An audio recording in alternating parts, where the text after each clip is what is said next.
Hello everyone, welcome to the channel UGC NET Paper 1. We can and we will. So today's topic is levels of teaching. So Maurice Pigge has given 3 levels of teaching: memory level, understanding level and reflective level. But from examination point of view, we have 4 types of level. First one is autonomous level. Autonomous level वो level होता है जब बच्चे school जाने से पहले की जो भी लर्निंग रहती है वो आपकी ऑटोनॉमस लेवल में आती है. In autonomous level the student learn from home, from friends and from environment. It is also called informal learning. Then second it comes memory level. Memory level होता है जहाँ पे बच्चा प्राइमरी लेवल में school learning करता है. It is also called rote memorization, जिसको हम आगे फर्दर भी पढ़ेंगे. थर्ड लेवल आता है आपका अंडरस्टैंडिंग लेवल, जिसको डेमोक्रेटिक लर्निंग भी कहा जाता है, जिसमें स्टूडेंट का टीचर के साथ एक एक्टिव रोल स्टार्ट हो जाता है. Then fourth one is your reflective level, जहाँ पे टीचर का एकमात्र गाइडेंस का रोल रह जाता है और स्टूडेंट का रोल है जो वो 90% हो जाता है. And it is very thoughtful effective level and highest level also. So अब हम एक एक करके सबको पढ़ते हैं. First level is autonomous level. First level of teaching इसे कहते हैं. ऑटोनॉमस लेवल, कई बार आपको क्वेश्चन आ जाता है एग्जामिनेशन में कि फर्स्ट लेवल ऑफ टीचिंग क्या है, तो बच्चे मेमोरी लेवल को टिक करके आ जाते हैं, लेकिन you have to tick on autonomous level. So autonomous level है आपका, वो फर्स्ट लेवल है टीचिंग का, जिसमें बच्चा अपने घर से, अपने पेरेंट्स से, अपने एनवायरनमेंट से सीखता है.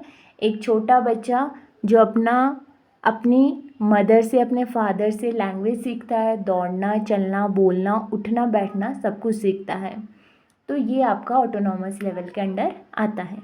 सेकेंड आता है आपका मेमोरी लेवल. ये थॉटलेस लेवल होता है, जिसको हर्बर्ट ने दिया था. इसका एक सिंपल सा प्रोसेस रहता है, एनकोड करना, स्टोरेज करना और रिट्रीवल करना. फॉर एग्ज़ाम्पल, बच्चा जब प्राइमरी लेवल पे होता है तो टीचर उसे जो इन्फॉर्मेशन देंगे, जो पढ़ाएंगे, बच्चा एज इट इज़ उसको स्टोर करेगा और एज इट इज़ उसको रिट्रीव आगे करेगा. अगर टीचर गलत है, टीचर बच्चे को ए के बाद डायरेक्ट सी सिखा रही है, फिर भी बच्चा थॉटलेस होके उस चीज़ को एज इट इज़ समझेगा, पढ़ेगा और आगे वही रिट्रीव करेगा. इसलिए इस लेवल को थॉटलेस लेवल कहा जाता है. और इसमें हम पास्ट एक्सपीरियंस को यूज़ करते हैं अपने प्रेजेंट में. जो हमारा मेमोरी लेवल होता है वो ऑटोक्रेटिक होता है. इसमें टीचर का रोल है जो डोमिनेटिंग एक्टिव रोल रहता है, स्टूडेंट का रोल आपका पैसिव रहता है. और मेमोरी लेवल में जो स्ट्रक्चर्ड है वो well organised and well performed रहता है. अगर मेथड्स की बात करें तो इसमें drill method, review and revision and oral questioning होती है. कई बच्चे बहुत कंफ्यूज होते हैं कि ड्रिल मेथड क्या होता है. ड्रिल मेथड होता है जब एक ही चीज़ को अगेन एंड अगेन वही सेम रिपीट की जाती है और बार बार एक ही चीज़ अगेन एंड अगेन सिखाई जाती है, उसे हम ड्रिल मेथड कहते हैं. अगर हम नेचर की बात करते हैं मेमोरी लेवल में, तो नेचर होता है वो एक्सट्रिंसिक होता है, जहाँ पे मोटिवेशन जो की है आपकी वो आउटसाइड से आएगी. आउटसाइड मतलब आपके पेरेंट्स से आएगी, आपके टीचर से आएगी. और इवैल्यूएशन है वो ओरल एंड रिटन टेस्ट रहता है. हर्बर्ट ने एक मॉडल दिया था जो कि आपके एग्ज़ाम पॉइंट ऑफ व्यू से बहुत इंपॉर्टेंट है. इसको आप पक्का क्रोनोलॉजिकल ऑर्डर में ही लर्न करना और एज इट इज़ लर्न करना, क्योंकि ये सिंटेक्स कई बार एज इट इज़ एग्ज़ाम में पूछा जाता है. तो हर्बर्ट ने मॉडल दिया था जिसमें उसका फोकस रहा था क्रैमिंग ऑफ फैक्ट्स पे. हर्बर्ट मॉडल है जो, उसमें मेमोरी लेवल पे यही फोकस था कि जो क्रैमिंग है, जो फैक्ट्स है आपके, उनकी क्रैमिंग करना अगेन एंड अगेन, उनको ही लर्न करना अगेन एंड अगेन.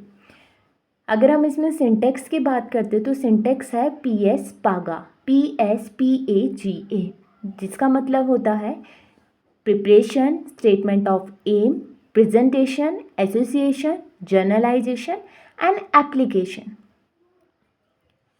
इस सिंटेक्स को आप एज इट इज़ याद करना और इसका एक निमोनिक भी है PS पागा, जिससे आप इसे याद कर सकते हैं। फिर सोशल सिस्टम की बात आती है। सोशल सिस्टम होता है एनवायरनमेंट क्लास का, और स्पोर्ट्स सिस्टम होता है एक एग्ज़ाम को कंडक्ट करने का तरीका। तो ये आपका मेमोरी लेवल में आता है। सेकेंड हम बात करते हैं अंडरस्टैंडिंग लेवल ऑफ टीचिंग की। अगर हम ऑटोनॉमस को कंसिडर करते हैं तो ये थर्ड लेवल आता है। So understanding level of teaching Morrison ने दिया था, जिसमें की पॉइंट्स हमारे जो भी रहते हैं हमेशा वो रहते हैं आपके फैक्ट, आपके कंसेप्ट्स, आपके प्रिंसिपल्स, एग्जाम्पल्स, रिलेशनशिप एंड उन सब चीज़ों को अंडरस्टैंड करना। ये थॉटफुल लेवल ऑफ टीचिंग है, not highly thoughtful but little bit thoughtful level of teaching. इसमें टीचर का रोल एक्टिव ही रहेगा, स्टूडेंट का रोल पैसिव रहेगा, बट इसमें स्टूडेंट है जो वो लिटिल बिट थोड़ा थॉटफुल हो जाता है।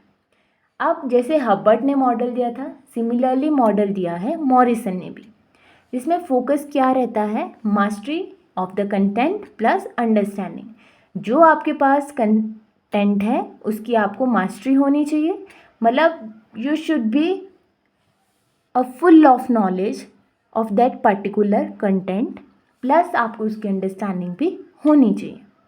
इसका सिंटेक्स भी आपने याद करना है, EPAOR, जिसका मतलब होता है exploration, presentation, assimilation, organization and recitation. Exploration explore करना, प्रेजेंटेशन प्रेजेंट करना, एसिमिलेशन होता है आपका जब आप सिमिलर नॉलेज को एज इट इज़ एक्सेप्ट करते हो तो उसे हम एसिमिलेशन बोलते हैं। ऑर्गेनाइजेशन होता है रिप्रेजेंट करना, ऑर्गेनाइज करना, और रेसिटेशन होता है आपका when you orally present something, like आपको स्टेज पे बुला के आपने कुछ प्रेजेंट किया स्टेज पे आके, तो that is recitation when you present orally in stage. अब एक टर्म आती है हमारे पास एसिमिलेशन और एकोमोडेशन, जो कि बहुत ज़्यादा एग्जामिनेशन पॉइंट ऑफ व्यू से पूछी जाती है। सो एसिमिलेशन होता है आपका जब आप सिमिलर नॉलेज को एज इट इज़ एक्सेप्ट कर लेते हो, और एकोमोडेशन होता है जब आप न्यू नॉलेज को एक्सेप्ट करने के लिए अपने माइंड को चेंज करते हो। सो एसिमिलेशन एकोमोडेशन में आई थिंक सो आपका डिफरेंस क्लियर हो चुका होगा। एसिमिलेशन होता है जब सिमिलर नॉलेज को आप एज इट इज़ एक्सेप्ट कर लेते हो, लेकिन एकोमोडेशन होता है जब आप न्यू नॉलेज को एक्सेप्ट करने के लिए अपने माइंड को चेंज करते हो। एसिमिलेशन इक्वल्स टू एकोमोडेशन आपका क्या बनता है, equilibrium. Assimilation equals to accommodation बनता है आपका इक्विलिब्रियम। सो अब अगर हम बात करते हैं अंडरस्टैंडिंग लेवल ऑफ टीचिंग की, तो इसमें जो मेथड्स यूज़ करता है टीचर वो होता है lecture method, demonstration method, discussion, inductive and deductive, examples plus explanation, और मोटिवेशन जो रहती है आपकी वो इंट्रिंसिक प्लस एक्सट्रिंसिक रहती है, क्योंकि थोड़ा सा बच्चा भी है जो वो थॉटफुल होने लग जाता है तो उसकी एक अंदरूनी एक इंट्रिंसिक इंटरनल मोटिवेशन भी उसमें होती है, प्लस टीचर का और पेरेंट्स का रोल तो रहता ही है। So this is all about understanding level of teaching. Now fourth one, और we can say the last one, reflective level of teaching. Reflective level of teaching आपको हंट ने दिया था, जो कि हाईएस्ट लेवल ऑफ टीचिंग है और highly thoughtful level of teaching है। ये आपका इंट्रोस्पेक्टिव लेवल है जिसमें बच्चा प्रॉब्लम को सॉल्व करता है और रियल लाइफ प्रॉब्लम को फेस करता है। इसमें स्टूडेंट का रोल है जो वो एक्टिव रहता है, और टीचर का रोल जो रहता है वो सिर्फ गाइडेंस का रहता है, और मोटिवेशन है जो वो इंट्रिंसिक रहती है। इसका एग्जांपल अगर हम देखें तो जैसे PhD स्टूडेंट है, उनको सिर्फ एक गाइडेंस की ज़रूरत रहती है, अदरवाइज़ वो अपनी प्रॉब्लम्स, रियल लाइफ प्रॉब्लम्स को खुद में सॉल्व करते हैं। तो एक और टर्म आती है ह्यूरिस्टिक मेथड। ह्यूरिस्टिक मेथड को हम डिस्कवरी मेथड भी बोलते हैं, जहाँ पे हम चीज़ों को डिस्कवर्ड करते हैं, और ये डिस्कवर्ड आपका ये ह्यूरिस्टिक मेथड आपका रिफ्लेक्टिव लेवल ऑफ टीचिंग में ही यूज़ हो सकता है। जो रिफ्लेक्टिव लेवल ऑफ टीचिंग है ये लर्नर सेंटर्ड है। सो हंट ने भी एक मॉडल दिया था आपका रिफ्लेक्टिव लेवल ऑफ टीचिंग में। हंट का मॉडल था, फोकस किसका पे था हंट के मॉडल में, प्रॉब्लम सॉल्विंग में, रियल लाइफ प्रॉब्लम को सॉल्व करने में।